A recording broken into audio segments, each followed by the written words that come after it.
Hello and welcome to Women Engage. We are so glad that you could join us today. We've got a really great topic to discuss. We're talking about infidelity in marriage.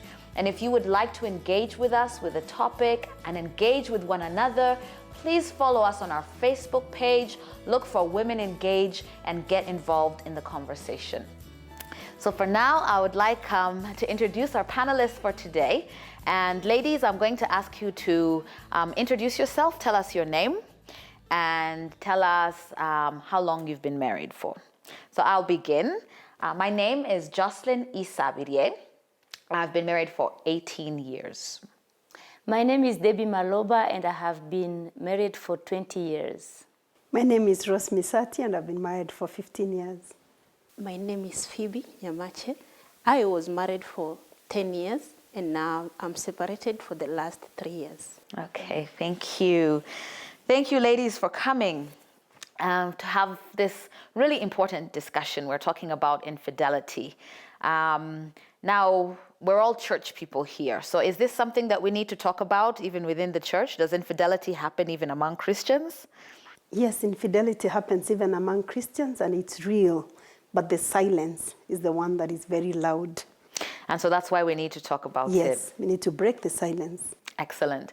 I think maybe before we even go further into the topic, I think we need to define what we mean by infidelity, or having an affair, as it's commonly called. So what would we characterize as having an affair? You know, if someone said, well, it wasn't really an affair, that kind of implies that maybe there's a line where you cross that line and it becomes an affair, and if you don't cross that line, it isn't. So when we're talking about having an affair or infidelity, what exactly would we say? What is our general consensus of what we're talking about? I would say it's a situation whereby one partner, one spouse, gets sexually involved, actually even emotionally, with somebody else who is not their spouse. Okay, so it's interesting because you bring in the dimension of emotional as well as sexual. Why is the emotional important? Why isn't it just sexual? Because more often than not, emotional infidelity leads to sexual infidelity.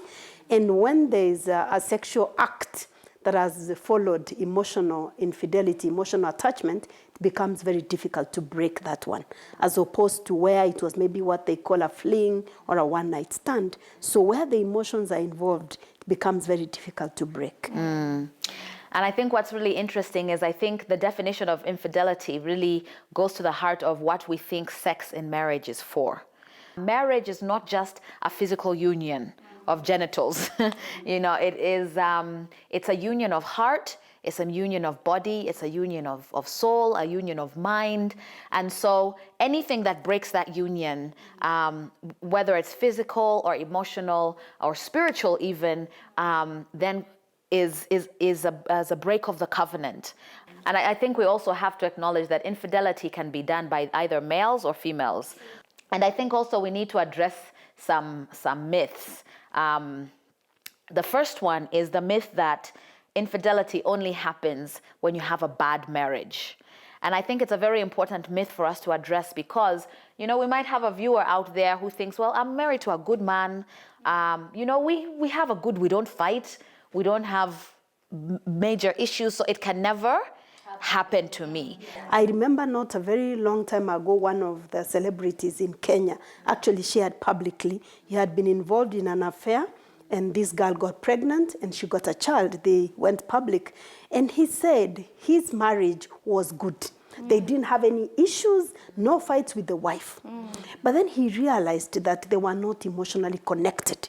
Each of them was busy, and for some reason there was a gap.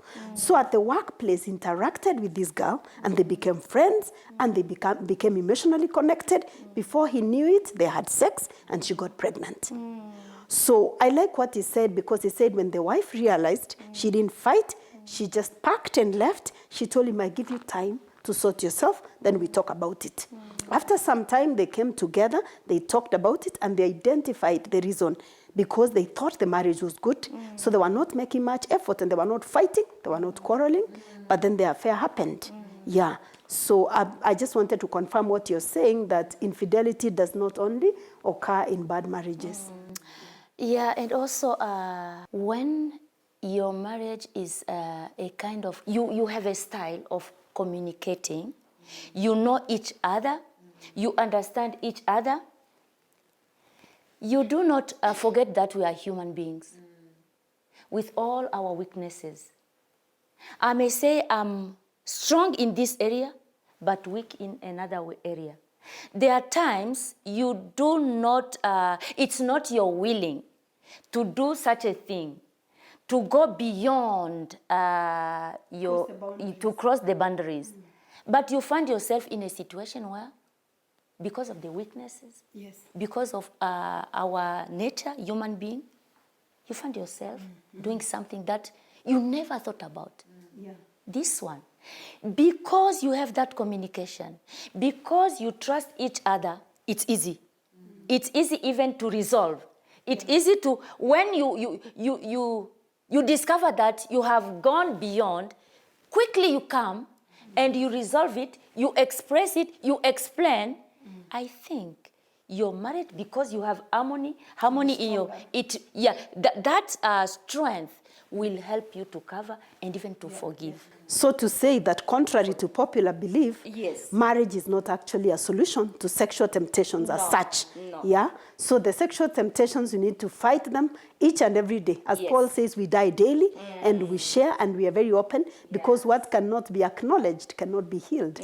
So we need to acknowledge temptations are real, but how do we keep ourselves in the straight and the narrow? So it calls for vigilance. Exactly. It calls for Ceaseless vigilance in our marriage, you know, dying to sin daily, both partners dying to sin daily, dying to ourselves daily, and not only allowing ourselves to be alive in Christ, but allowing that newness to also come out in the way that we interact with our spouse. Every day. Yeah. And let me just say something about emotional infidelity. A number of ladies have confided in me that they have found themselves being emotionally connected to colleagues even at the workplace. Because, you know, women speak a lot. That's the way we were created. And sometimes for some reason you may find our partners don't have that much time, and because we also don't spend so much time. So because we spend a lot of time at workplace, they have shared that they found themselves getting so connected that when this man doesn't come to work, you feel like, oh, and you find like you're looking forward to going to work to be with them. And at that point is when somebody needs to put checks and balances, because it will become very easy, because now the vulnerabilities are exposed. So women tend to commit more of emotional infidelity than men, while for men it's sexual, because men are more visual. You know, for women, you talk to me nicely, you treat me nicely, I'm game. And infidelity, most likely it starts when you are a happy family, and then one partner gets out of the boundaries. When one gets out of the boundaries, that's when the unhappiness comes. Mostly families are happy initially. That's why you got married in the first place. You got married because you like each other, you love each other. But when infidelity comes in, then those families just break down. And one partner goes to infidelity, there's a possibility that the other one will also go for infidelity. Even if it's not sexual, emotional, there's a possibility. So now that you have brought it up, Phoebe, like in your circumstance, at what year of your marriage can you say that you started suspecting that your partner was unfaithful? My partner was very faithful to me in the first place. We stayed for around 4 or 5 years. I didn't realize there was anything. We were very close. In fact, I didn't even have a house girl. He used to come home, and I go to school. By then I was a student doing a part-time course. So we were at home all the time. In fact, anytime he had to rush home so that we can stay together. But then things started changing when he started coming late. Sometimes not coming and saying, I've gone somewhere and I'll not be able to make it. So the distance became larger and larger. So finally, I through a phone, I was able to realize there was some infidelity. In a good way, you are picking a phone to answer, and then somebody tells you, "Hi, sweetheart." Wow, it's very hurting. And then I asked, "Hello, how are you?" And then the person goes silent at all. So I went confronting, but I didn't get any reply from him. What he told me, "This is just a friend." And I asked, "A normal friend, yeah, you can call each other sweetheart, yes, at work or anywhere else." She should have told me that. "My name is this and this. We work with him. I'm a friend. I'm sorry, this is how we call each other." But keeping silent and hanging over the phone is not right. So what I did, I just took the number and stayed with the number for 3 years. 3 years down the line, I still got another message from the same girl. In fact, by then now she was in hospital having an ectopic pregnancy. So I'm told to send money from I had a business. I'm told to send money to go and rescue this girl because she's in danger and they don't have money. Was the pregnancy your husband's? Yes, it was. Yes, it was. So but this time had you been going on with your husband as if nothing was happening for these 3 years? No, there was a big gap creating. There was abuse, there was infidelity. You could see, but I didn't have that evidence to say this is infidelity. So I kept praying and asking God, one day you'll reveal to me. I'm tired of searching for these things. So I just relaxed. 3 years later, I'm called from the hospital. They send me some money. I have a patient in hospital who is very sick. We need to take the patient to the ICU. So I said, "No, this time round I'm not taking the money," because I had realized I've been sending money. They've been enjoying their life together, working hard for them. So I'm keep sending money. They go outings and all those. So later I said, "No, this one today I don't feel like sending. I don't feel comfortable sending." I asked, "Who is that?" He told me, "Don't ask me questions. What you do, send the money." I said, "I'm not sending this time." So I called the relatives around. "Do you know of any of our relatives who is sick in hospital?" "No." "Do you know?" I asked the sisters, the brothers and cousins. Nobody seemed to know who was sick in hospital. So finally what I did, I called one of the cousins. They are very close. But at some point he hung up on me because he didn't want to expose, because they were together, so much together, so they didn't want to expose each other. So I was also close to the wife of that cousin. The wife worked as a nurse in the same hospital. So when I called the wife, she told me, "Yes, they have informed me. They want me to assist because it's an emergency and nobody is willing to help them. Now that I work there, I can be of help." "What's the name of the patient?" She gave me the name. I had gotten 3 years earlier on, 3 years back. And I told her, "Thank you. You've saved my life." That's all I could tell her. Yeah. So that's how the infidelity came. Finally, the girl died. Oh. Yeah, she died. From that pregnancy? Yeah, from that.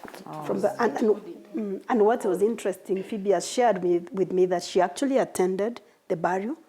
And when she attended the burial, the eulogy, the photos were of the husband and this girl. Happy moments, the happy moments.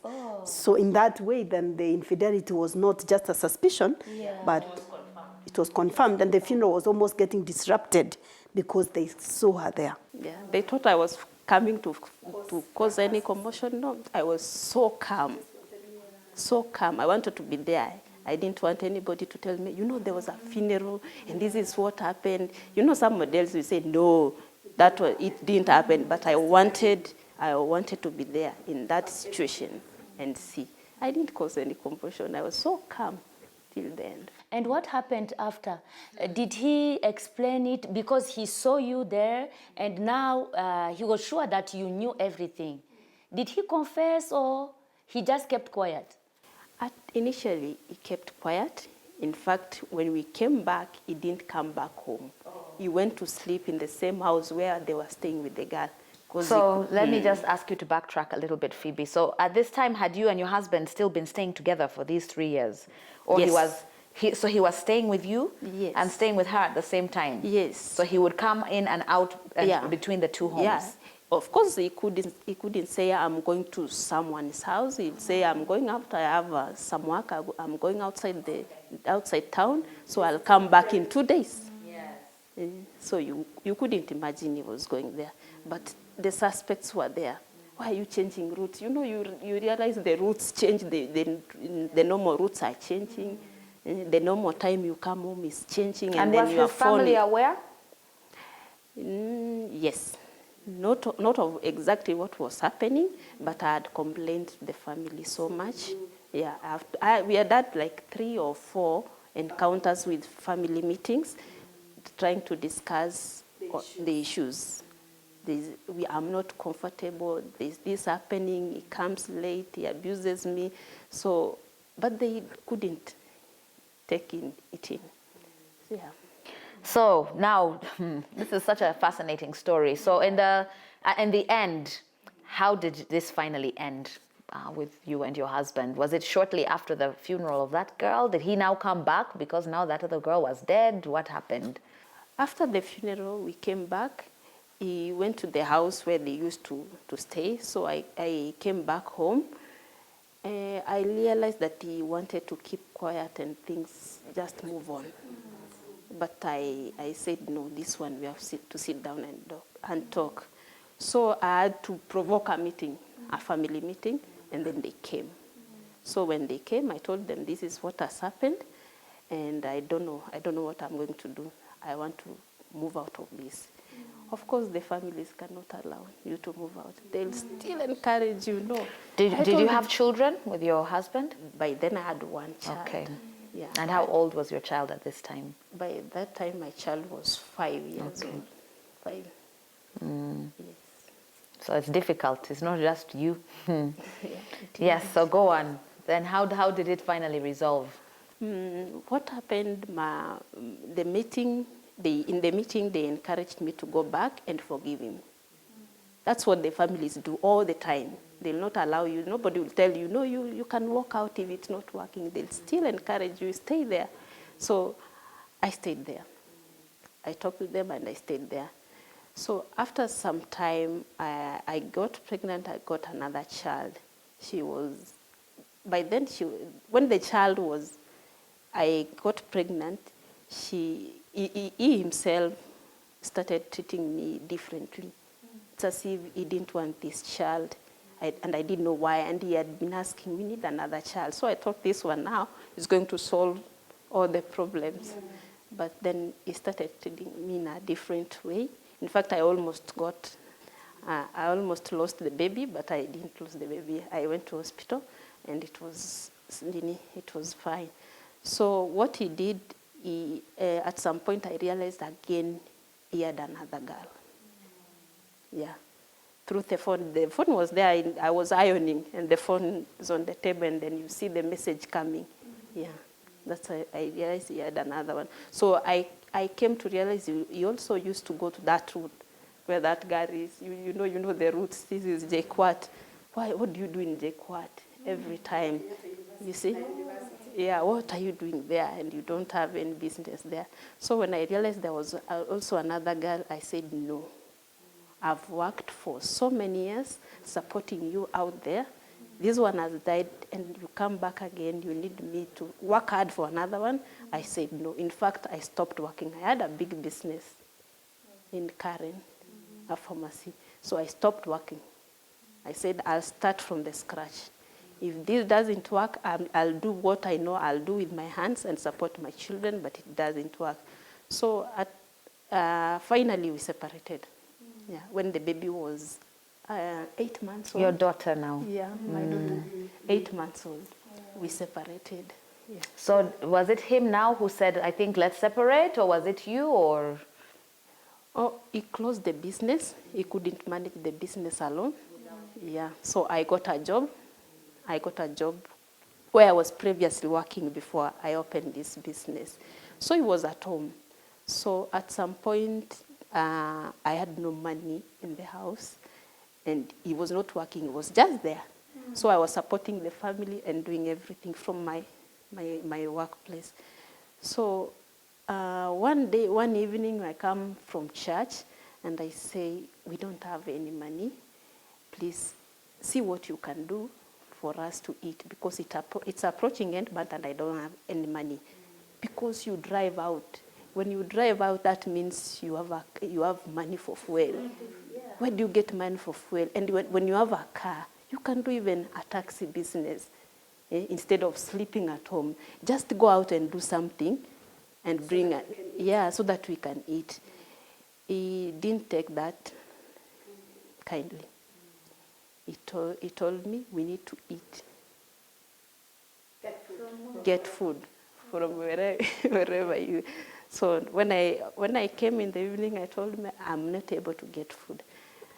He told me, where do you want me to get the food from? I also told you I don't have. So what I did, I went to the kitchen. You can't miss something in the kitchen for the kids. By then I was staying with my sister because I couldn't even afford getting a house girl. So I went to the kitchen, took some few things that were there, and I told my sister, do this, make them for the babies. They will be eating from the small one to the big one. Where the food gets finished, we stop there. So my sister cooks and gives the children, they were taking pumpkin and bluebird and tea. So they ate, they were okay. So I was sleeping, waiting to see if there was some that will remain for everybody to eat. Then he calls me. I went to the bedroom. I didn't hear first, but when he called twice, I went. He told me, where is my food? I told him, I told you there's no food, but the children are eating. If the food remains, we'll be able to share. And that's when he hit me very badly. He hit me, and everything changed. So I just screamed, and the babies came in, my sister came in, and they asked what's happening. So that's when he got violent, and then we moved out of the house. Yeah. And that was the end of the marriage. That was the end. We slept outside. Oh, with the children. Yeah.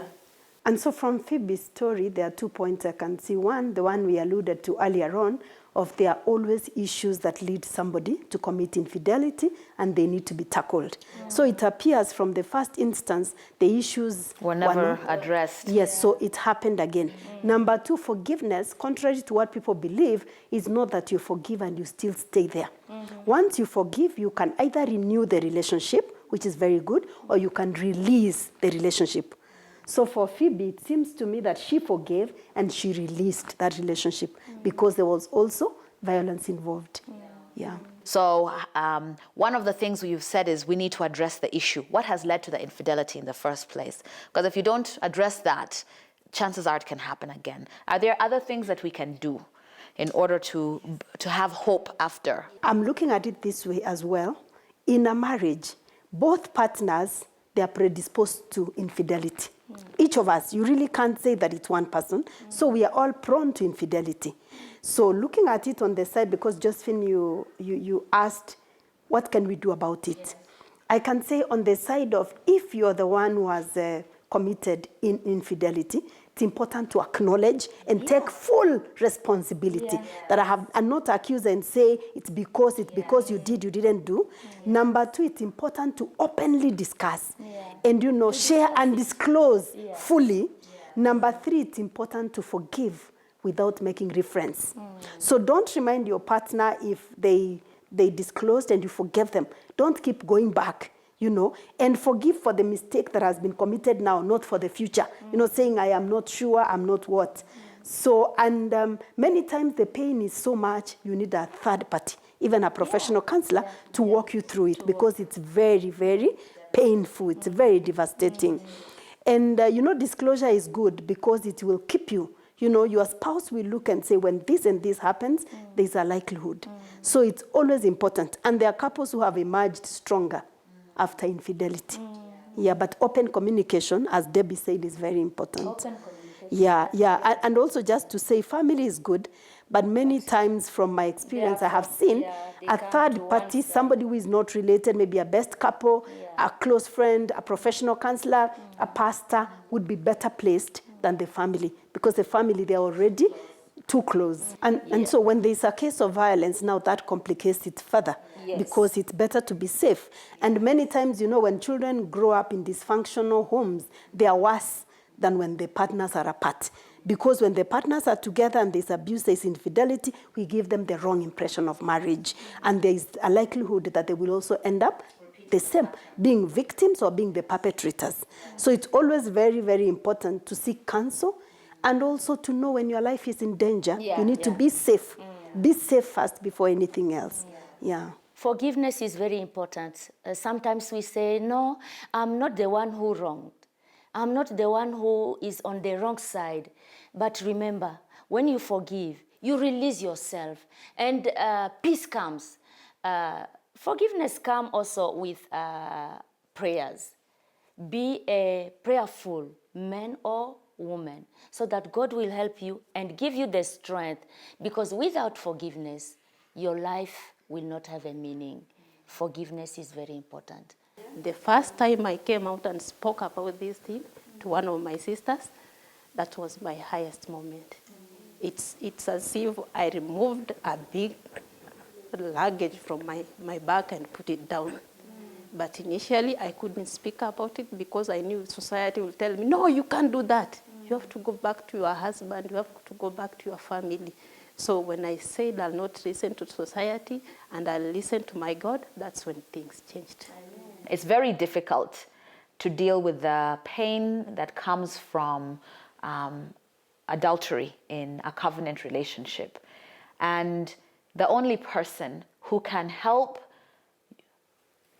in your individual healing is God.